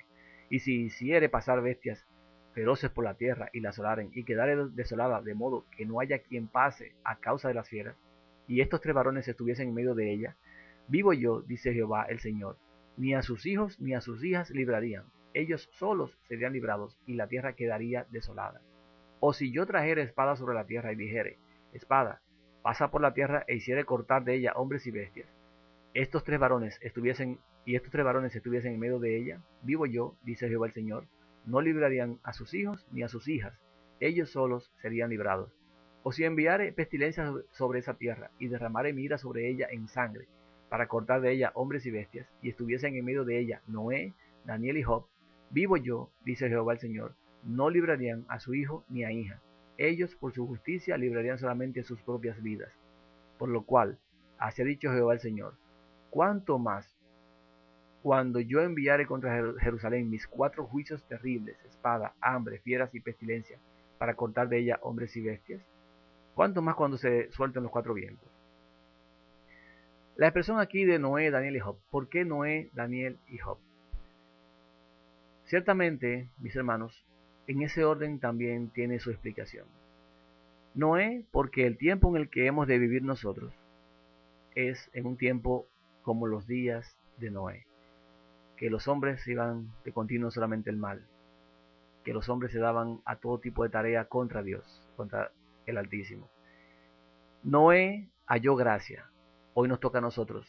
Noé hizo pacto, hoy nos toca a nosotros. Noé obedeció a la fe que había tenido al creerle a Dios. Nosotros también debemos hacer lo mismo. Porque la diferencia de aquel tiempo y este va a ser, dice la Escritura, que solamente Noé se salvaría. Solamente aquel que haga pacto, solamente aquel que obedezca se salva. No va a haber ni mujer, ni hijos, ni familiares, ni amigos, ni nada. Cada uno debe hacer pacto por su propia voluntad, demostrando así que cree y obedece. Hay otras causas más, pero voy a pasar con Daniel. Daniel, porque Daniel era un estudioso de la profecía. Daniel, en el capítulo 9 de Daniel, se ve que él se afligió, gimió y clamó por los pecados del pueblo, se arrepintió y pidió el entendimiento y conocimiento del santuario, y Dios se apiadó y le mandó el conocimiento de las profecías, que correspondían a lo que él tenía preocupación. Ese tiempo de Daniel también hubo una etapa en la que el rey pidió que durante 30 días solamente se pudiese adorar hacia él o a él, y Daniel tuvo que pasar la prueba de la idolatría.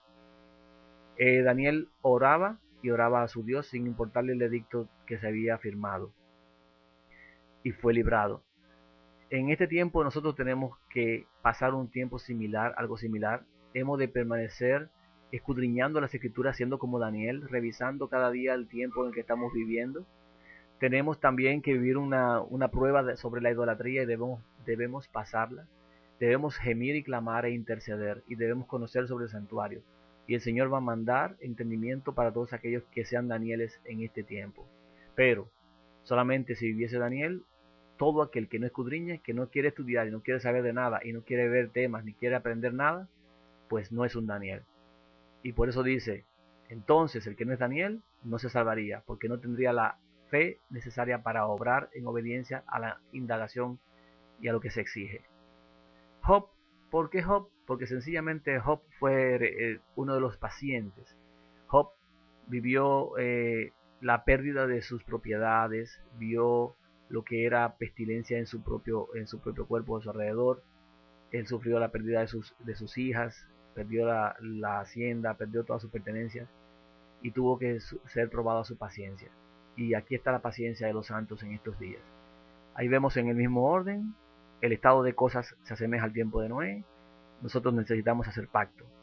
Nosotros necesitamos estudiar la profecía, gemir y clamar, y pasar la idolatría que van a instaurar el domingo como el día de reposo. Lo van a cambiar los tiempos y van a cambiar todo el sistema de adoración. Y Job, porque vamos a perder todo lo que tenemos, nuestros familiares, nuestros hijos, todo lo vamos a perder, y aún nosotros vamos a tener que perder nuestra vida en este caso, porque vamos a ser probados hasta el extremo. Esa es la relación de Noé, Daniel y Job en estos días. Tienen más que decir, pero el tiempo es bastante traicionero en estos días. Así que les voy a pedir que hagan todo el estudio que ustedes consideren sobre estas cosas para que puedan afianzarse en ello. Ahora, yo quiero tratar algo y es sobre el matrimonio. El matrimonio no lo voy a plantear como el matrimonio de Dios, sino como los hombres lo ven. El matrimonio que los hombres plantean, que es en base a firmar un documento, está siendo piedra de tropiezo para muchos que desean la vida eterna, que no se bautizan, al haber creído en el Hijo de Dios, no se bautizan en su nombre, porque entienden que como están viviendo con una pareja y no tienen un documento firmado, pues son indignos y hasta que no se casen no van a poder bautizarse. Eso está mal, es una trampa del enemigo. En Mateo 10:37 dice, el que ama a padre o madre más que a mí no es digno de mí. El que ama a hijo o hija más que a mí no es digno de mí. Entonces ya está empezando por los familiares. En Mateo 19:29 dice, y cualquiera que haya dejado casas, o hermanos o hermanas, o padre o madre, o mujer o hijo, o tierras, por mi nombre, recibirá 100 veces más y heredará la vida eterna. ¿Por qué traigo esta cita a colación? Porque sencillamente no hay nada más importante que adquirir la salvación por encima de lo que los hombres han establecido, por encima de los documentos y papeles de los hombres. Nosotros tenemos que obedecer a Dios por encima de todo. Y si hoy hay personas que están dejando su pareja porque no son de la misma fe, porque no aceptan al Hijo, no aceptan al Padre, cuanto más los que están en la misma fe no van a dejar de bautizarse porque no tengan un papel firmado. Ante los ojos de Dios son marido y mujer.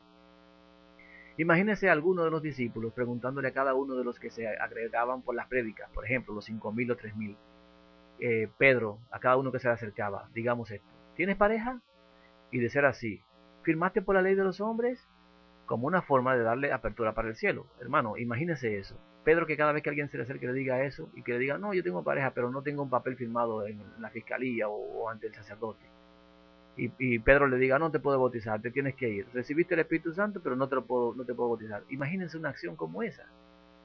No podemos poner esa regla y esa norma para poder darle apertura y entrada a uno por el bautismo a la obediencia que Dios pide en la boca de su Hijo cuando dice que creyera y fuera bautizado.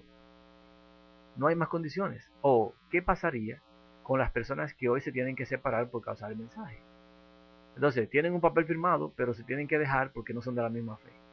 Y hay que dejarse. No es que nosotros, no que querramos, es que el mismo mensaje nos hace ser diferentes y ya hay división. La pregunta también es, ¿dejaremos de obedecer a Dios por cumplir con los hombres? El matrimonio para Dios, hermanos, no es un papel, es cuando dos se hacen una sola carne. En ese instante se hace un pacto de sangre que implica correr la misma suerte. ¿O acaso las enfermedades venéreas se transmiten por el papel o es por el pacto de sangre? ¿O acaso los hijos, hermanos, vienen porque hay un papel firmado o es por la relación que se tiene? Seamos nosotros sabios, inteligentes en este aspecto y entendidos para decidir, hermano, si usted no se ha bautizado, bautícese.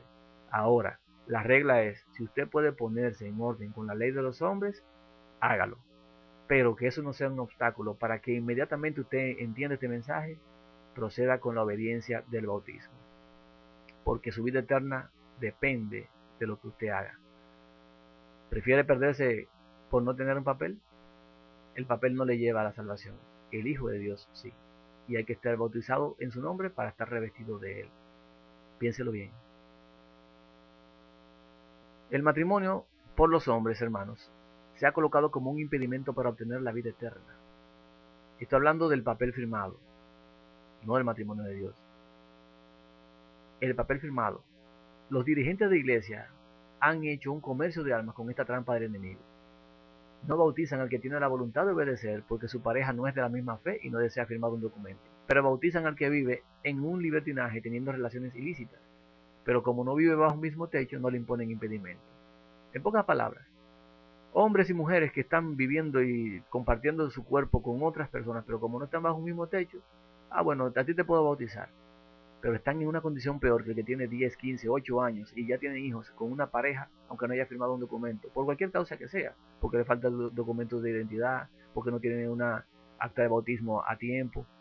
Hermanos, los pastores y dirigentes religiosos solamente quieren que las personas estén en armonía con ellos y no con el cielo. Usted tiene que estar en armonía con el cielo. Póngase en orden con lo que Dios estableció por medio de su Hijo. Ahora, hago también la observación, ¿qué hay de los matrimonios entre personas del mismo sexo? ¿Acaso por tener un documento podemos darle permiso en nombre del cielo para que se bauticen y hagan todo? O dice, los homosexuales que no tengan un papel de matrimonio no entrarán en el reino de los cielos. Eso es lo que dice. Los que practican la relación entre la misma pareja o con animales por no tener un papel o por tener un papel van al cielo. No, hermanos. O los que se casan por negocio, viaje o ventajas. ¿Son estos aptos para ser bautizados porque dan el diezmo o porque tienen un papel? ¿Por los hombres? Solamente le puedo decir lo siguiente. Examine y decida. Es su vida eterna. Yo solo puedo hacerle preguntas y presentarle un mensaje, pero usted es quien decide. Lucas 14, del 16 al 35. Esta parábola la traigo a presencia porque justamente esta parábola habla de un pacto. Estas son parábolas relacionadas con pacto. Los que participan de una boda son los que participan del vino. Por lo tanto, los que no beben del vino no son partícipes de la boda juntamente con el esposo y la esposa. Tienen que ser parte de ese lazo, de esa unión. Ellos no van a ver la sangre, pero van a beber el vino. Dice entonces aquí, entonces Jesús le dijo, un hombre hizo una gran cena y convidó a muchos. Váyase, hermano, directamente al cielo. Va a haber una gran cena en el cielo. Y ahora viene la parte. Y a la hora de la cena, envió a su siervo a decir a los convidados, venid, que ya todo está preparado. Y todos a una comenzaron a excusarse. El primero dijo, he comprado una hacienda y necesito ir a verla. Te ruego que me excuses. Dijo otro. Otro dijo, he comprado 5 yuntas de bueyes y voy a probarlos. Te ruego que me excuses. Y otro dijo, acabo de casarme y por tanto no puedo ir. ¿Saben quiénes son esos, hermanos? Son todos aquellos a los que se les hizo la invitación, o los pueblos, las iglesias, que una vez tenían gran verdad, gran entendimiento, conocían del santuario, conocían de las convocaciones. Sin embargo, no aceptaron la invitación. Y lo mismo pasa hoy, no aceptan la invitación. Y usted, hermano, está recibiendo una invitación de renovar un pacto. Acepte la invitación. Hoy muchos dicen, no, eso no hay que hacerlo. O no, yo tengo mi negocio, no puedo ir ese día, no puedo dejar de trabajar ese día. No, yo tengo muchas cosas. Hay personas que hasta se han casado con otras religiones y son hijos de ramera y esposos de ramera. Con ellos se beben el vino de su fornicación. Hacen pacto con la ramera bebiéndose su vino. ¿Estamos viendo cómo es el pacto con un vino de ramera? Pero miren lo que dicen estos, no pueden ir, tienen compromiso.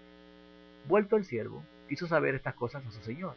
Entonces, enojado, el padre de familia dijo a su siervo: ve pronto por las plazas y las calles de la ciudad y trae acá a los pobres, los mancos, los cojos y los ciegos.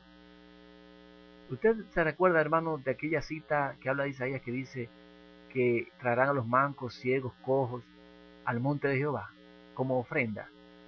Hermanos, esa es la invitación que estoy haciendo el día de hoy. Venga, renueve su pacto, beba del vino del Señor el día que corresponde y sea partícipe de la salvación. Vaya a esa cena. Versículo 22. Y dijo el siervo: Señor, se ha hecho como mandaste y aún hay lugar. Faltan los obreros de la hora 11, Señor. Dijo el Señor al siervo: ve por los caminos y por los vallados y fuérzalos a entrar para que se llene mi casa. Porque os digo que ninguno de aquellos hombres que fueron convidados gustará mi cena. Grandes multitudes iban con él y volviéndose les dijo: si alguno viene a mí y no aborrece a su padre y madre y a mujer e hijos y hermanos y hermanas y aún su propia vida, no puede ser mi discípulo. Y el que no lleva su cruz y viene en pos de mí, no puede ser mi discípulo. Porque ¿quién de vosotros, queriendo edificar una torre, no se sienta primero y calcula los gastos a ver si tiene lo que se necesita para acabarla? No sea que después que haya puesto el cimiento y no pueda acabarla, todos los que lo vean comiencen a hacer burla de él, diciendo: este hombre comenzó a edificar y no pudo acabar. ¿O qué rey, al marchar a la guerra contra otro rey, no se sienta primero y considera si puede hacer frente con 10.000 al que viene contra él con 20.000? Y si no puede, cuando el otro está todavía lejos, le envía una embajada y le pide condiciones de paz. Así pues, cualquiera de vosotros que no renuncia a todo lo que posee, no puede ser mi discípulo. Buena es la sal, mas si la sal se hiciera insípida, ¿con qué se sazonará? Si para la tierra ni para el muladar es útil, la arrojan fuera. El que tiene oído para oír, oiga. Resumen: muchas personas no han considerado lo que tienen que dar para poder salvarse. No quieren morir, quieren ser de los 144.000 porque esos 144.000 no mueren. Les tengo malas noticias: sí mueren. Usted se ha sentado a calcular lo que tiene que dar para obtener la vida eterna y no quiere dar la vida. Hay otros que saben lo que tienen que hacer, pero no van a la convocación que tienen que ir. No van. Pero hay otra cosa peor. Muchos conocen la verdad y eran sal de la tierra, pero ahora se han quedado mudos, no quieren hablar. ¿Con qué van a ser sazonados esos? Levanten su voz como trompeta. Último llamado que hace el Señor. Para aquellos que todavía no han visto lo que tienen que sacrificar y han malentendido lo que corresponde a la muerte de los siervos de Dios en este tiempo y lo que significa eso, les voy a leer esta cita de Juan, capítulo 21, del 20 al 23. Volviéndose Pedro, vio que lo seguía el discípulo a quien amaba Jesús, el mismo que en la cena se había recostado al lado de él, y le había dicho: Señor, ¿quién es el que te ha de entregar? Cuando Pedro le vio, dijo a Jesús: Señor, ¿y qué de este? Jesús le dijo: si quiero que él quede hasta que yo venga, que a ti, sígueme tú. Este dicho se extendió entonces entre los hermanos que aquel discípulo no moriría. Pero Jesús no le dijo que no moriría, sino: si quiero que él quede hasta que yo venga, que a ti. Muchos hoy están diciendo que los 144.000 no mueren. Yo les voy a pedir que me den una sola cita bíblica que diga que los 144.000 no mueren. Yo les voy a pedir que me lo manden a mi dirección de correo que salió al principio del video, esa cita bíblica que dice que no mueren. Y yo les voy a devolver 40 citas bíblicas claras que dicen que sí mueren. Y entonces, yo quiero que los hermanos que están todavía discutiendo esto se sienten y lo piensen. Búsquenme una cita que diga eso. Bíblica estoy hablando, bíblica. Ahora bien, nosotros entendemos mal. El Señor dijo: si yo quiero que te quede hasta que yo venga, que a ti. Y ya los discípulos pensaron: no va a morir. Lo mismo dijo cuando Lázaro. La enfermedad de Lázaro no es para muerte. Y todo el mundo pensó: Lázaro se va a sanar, no va a morir. Y en ninguno de los dos casos fue así. ¿Qué les asegura que en este caso, y no hay cita que diga que no van a morir, sea así? Léase Apocalipsis 24. Son los que fueron decapitados por causa del testimonio, porque no sucumbieron ante la bestia, no recibieron la marca ni el sello de la bestia. Justamente eso no ha pasado, va a pasar ahora, en los días de los 144.000. Mateo 22, del 1 al 14. Justamente de nuevo las bodas, de nuevo la invitación. Dice aquí, respondiendo Jesús, les volvió a hablar en parábolas diciendo: el reino de los cielos es semejante a un rey que hizo fiesta de bodas a su hijo, y envió a sus siervos a llamar los convidados a las bodas, mas estos no quisieron venir. Volvió a enviar otros siervos diciendo: decid a los convidados, he aquí, he preparado mi comida, mis toros y animales engordados han sido muertos, y todo está dispuesto, venid a las bodas. Mas ellos, sin hacer caso, se fueron, uno a su labranza y otro a sus negocios, y otros, tomando los siervos, los afrentaron y los mataron. Al oír el rey, se enojó, y enviando sus ejércitos destruyó a aquellos homicidas y quemó su ciudad. Entonces dijo a sus siervos: las bodas a la verdad están preparadas, mas los que fueron convidados no eran dignos. Id pues a la salida de los caminos y llamad a las bodas a cuantos halléis. Esto hace alusión a la quema de Jerusalén. Ellos no quisieron nada, el rey se enojó y mandó a quemar su ciudad. Pero las bodas, hermanos, están preparadas hoy para nosotros. Hemos sido invitados, bebamos del vino, renovemos el pacto. Y saliendo los siervos por los caminos, juntaron a todos los que hallaron juntamente malos y buenos, y las bodas fueron llenas de convidados. Y entró el rey para ver a los convidados, y vio allí a un hombre que no estaba vestido de boda. Y le dijo: amigo, ¿cómo entraste aquí sin estar vestido de boda? Mas él enmudeció. Entonces el rey dijo a los que servían: atadle de pies y manos y echarle en las tinieblas de afuera, allí será el lloro y crujir de dientes, porque muchos son llamados y pocos escogidos. ¿Qué no tenía este? La justicia de Cristo. ¿Cómo se adquiere esto? Mediante la fe y el obrar por fe. Porque por fe, la fe nos es contada por justicia, creerle a Dios. Este no estaba bautizado. Y también, hermanos, este participó de las convocaciones, pero no estaba revestido de la justicia del Hijo de Dios.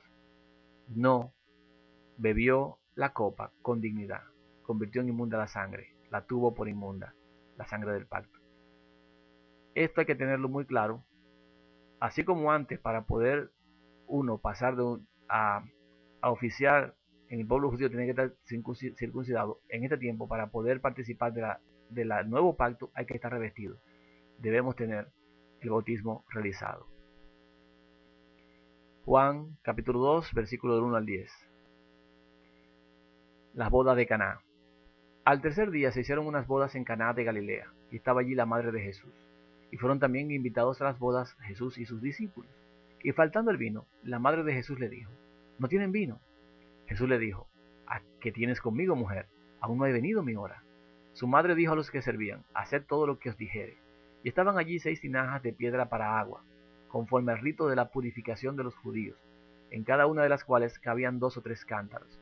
Jesús les dijo: llenad estas tinajas de agua, y las llenaron hasta arriba. Entonces les dijo: sacad ahora, y llevadlo al maestresala, y se lo llevaron. Cuando el maestresala probó el agua hecha vino, sin saber él de dónde era, aunque lo sabían los sirvientes que habían sacado el agua, llamó al esposo, y le dijo: todo hombre sirve primero el buen vino, y cuando ya han bebido mucho, entonces el inferior, mas tú has reservado el buen vino hasta ahora. Sí, hermanos, hace aquí alusión a la declaración de que el Hijo de Dios, que era espíritu, era agua, en la simbología del espíritu que es agua, se convirtió en uno de nosotros porque se hizo sangre, se hizo como uno de nosotros. Sin embargo, esto va mucho más allá. Aquí lo que establece y lo que le dice el hijo a la madre es: no ha llegado mi tiempo de renovar el pacto, no ha llegado mi tiempo de que mi sangre sea ese pacto en mí. No ha venido ese tiempo todavía.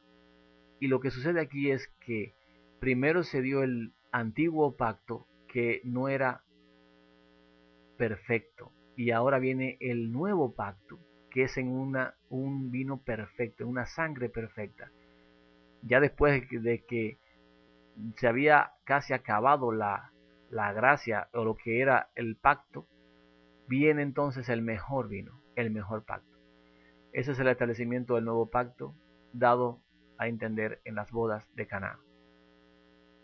Y como vuelvo a repetir, la forma de los invitados participar de las bodas es tomando del vino.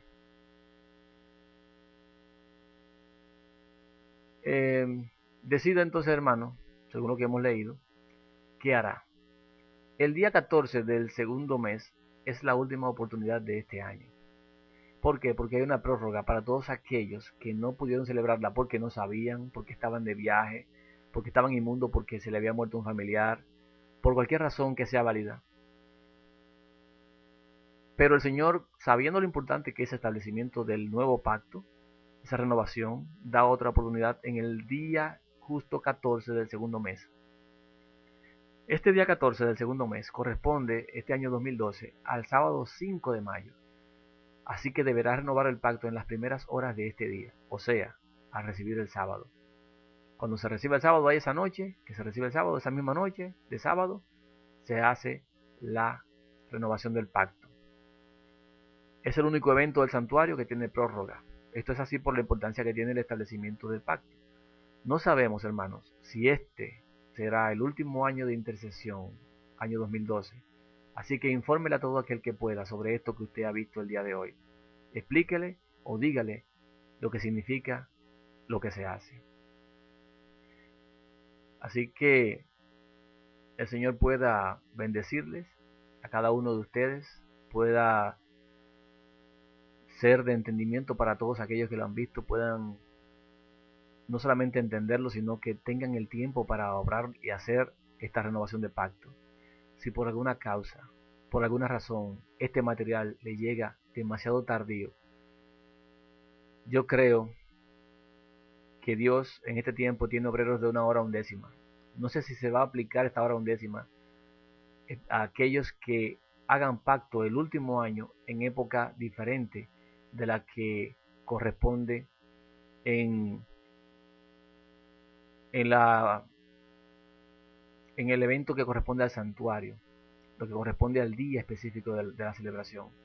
Así que si usted tiene la suficiente fe, suficiente fuerza y valor para presentarse delante de Dios, a pesar de habérsele pasado este sábado 5 de mayo del año 2012, porque si este es el último año, no hay más oportunidad de que el día 10 se limpie, sino por esta renovación de pacto.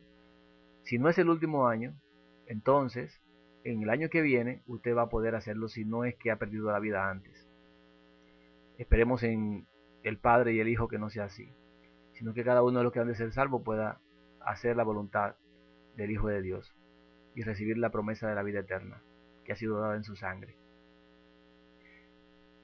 Gracia y paz sean dadas a cada uno de ustedes, hermanos, en Dios Padre y en su Hijo unigénito. Oramos y concluimos. Padre que estás en los cielos, gracias te doy por permitirme, aunque tarde, presentar este tema, esta importante información. Oh Padre, que sabemos es de vida eterna, para vida eterna. Perdónanos, sobre todo perdóname a mí, por obrar de la manera en la que he obrado, dejando que esto transcurra tanto tiempo para poder llamar a un pueblo a que se ponga en orden con lo que tú has establecido. Perdóname, Padre, y perdónanos a ellos. Y permite que todo aquel que renueve su pacto sea hallado limpio el día 10 del séptimo mes de este año. Y que si este es el último año, tu grupo, Señor, sea completo y nadie falte. Y si no lo es, oh Padre, podamos tener vida para renovar el año próximo, para poder dar testimonio de que permanecemos firmes y fieles a este pacto que se ha establecido en la sangre de tu Hijo amado. Perdónanos y llévanos a tu presencia, a pesar nuestro, Señor, sea hecha tu voluntad. En el nombre sagrado, bendito y santo de tu Hijo amado, tu unigénito, Yahshua HaMashiach. Así sea.